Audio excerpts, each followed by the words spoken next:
I'm sure this has been debated somewhere on the internet before, but what is the most macho action movie ever made? In my book, it can only come down to one thing, and it's not something starring Stallone or Schwarzenegger. It stars Lee Marvin from 1967 at a time when the production code hadn't just broken down. It had pretty much been lit on fire, hit with a wrecking ball, and then blown up with dynamite for good measure. And movies that you couldn't have made just a few years before started pouring out. This is the movie that Inglourious Bastards wishes it was. It it's a action movie so macho it stars the only man to probably have had more testosterone in his bloodstream than Stallone and Schwarzenegger combined at the height of their steroid abuse, and that is Lee Marvin. He may not look it, but he lived hard and died young. He he uh, he was notorious for being trouble on every film set he ever entered onto, and he always played the toughest guy you could ever imagine. In this, he plays Major John Reisman, who is tasked with a mission ahead of the D-Day invasion. Basically, they've discovered that the Nazis have a rest and recuperation center for their high-ranking officers that is within paratrooping range of England. However, there's just one problem. You could get there and kill a bunch of officers and thus leave the Nazis confused without experienced officers when you finally invade in 1944. But getting out is going to be almost impossible. So the army decides to assign a bunch of men who were on death row for various crimes. Some of them are more guilty than others. For instance, Charles Bronson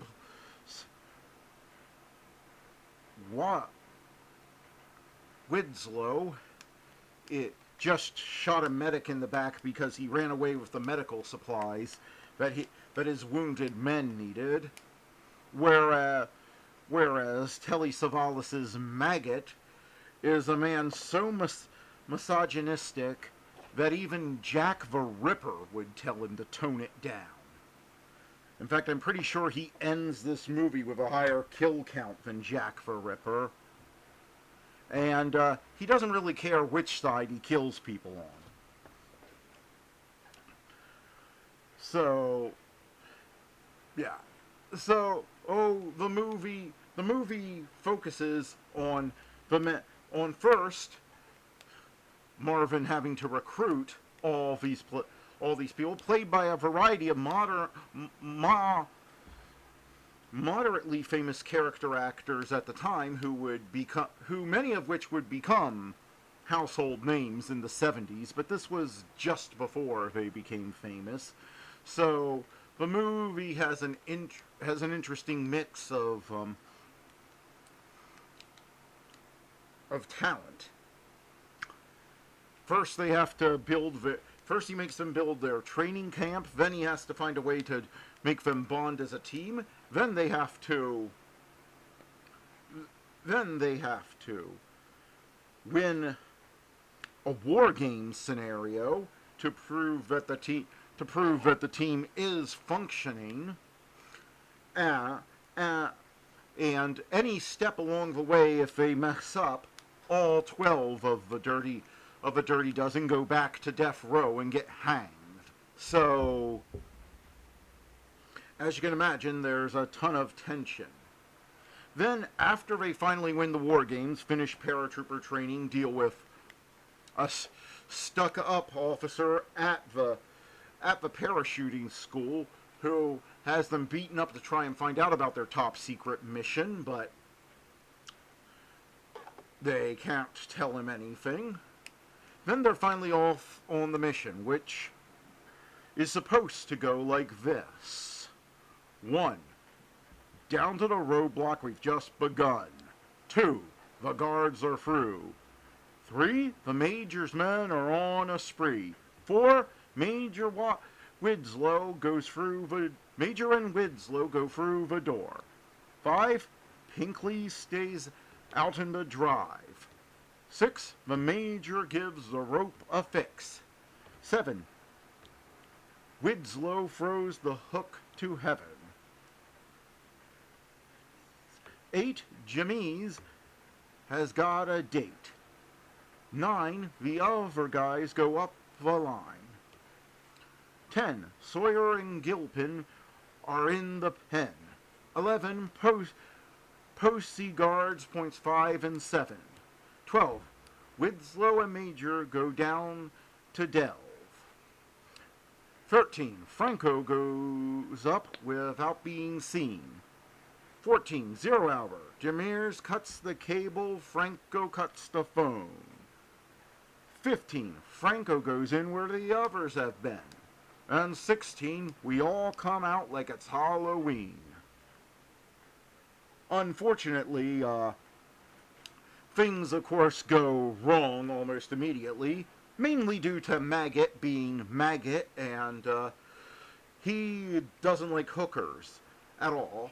And being that the only females in this movie are hookers and Nazi hookers, well, let's just say he loses it. He manages, to his credit, he manages to keep his temper when dealing with British hookers, but a Nazi hooker, that's just beyond the pale for him. He just has to start shooting no matter what. It's shooting, stabbing, whatever. Oh, and he doesn't think much of his teammates for also having partaken of the services of hookers, so that doesn't go well. I won't give too much away except to say that if you want a macho action movie and you've never seen this, it's bound to be streaming somewhere, and you should check it out because this is the ultimate World War II action film. This is why I don't think we ever needed a Wolfenstein 3D movie. Why? Because this movie is Wolfenstein 3D, the movie. You can find it free with ads on Tubi, so check it out. Check it out there if you have no other options.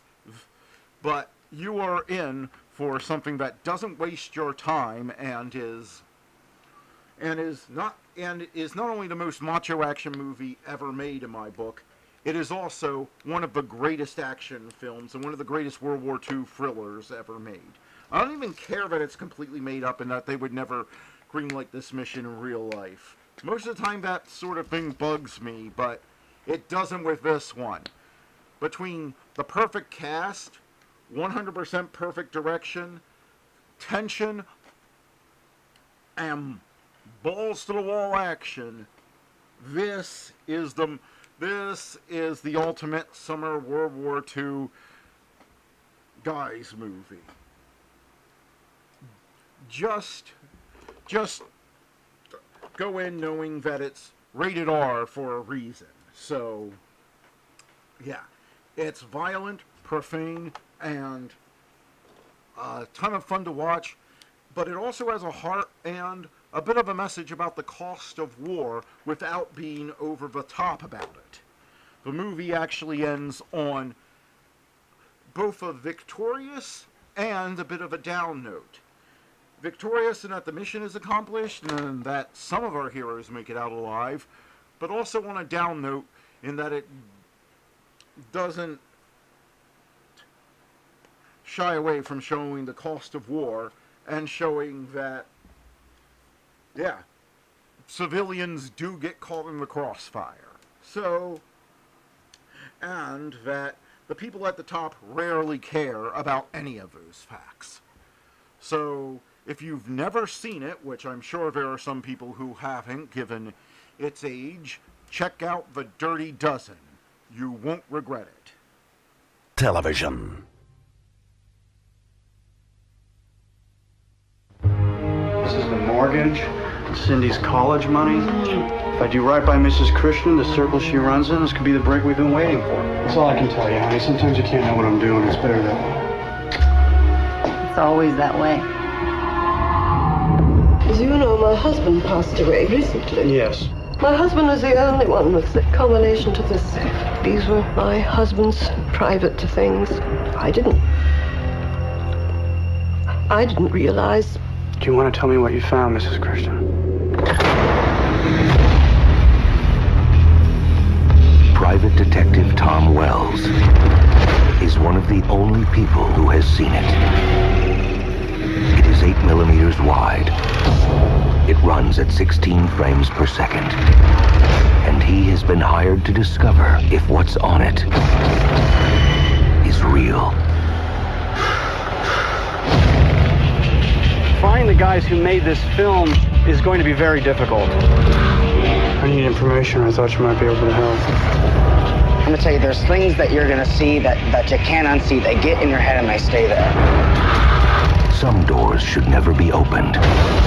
Tom, where are you? You dance with the devil. The devil don't change. The devil changes you.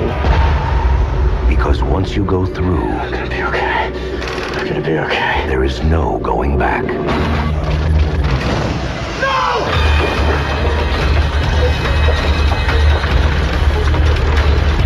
Nicolas Cage.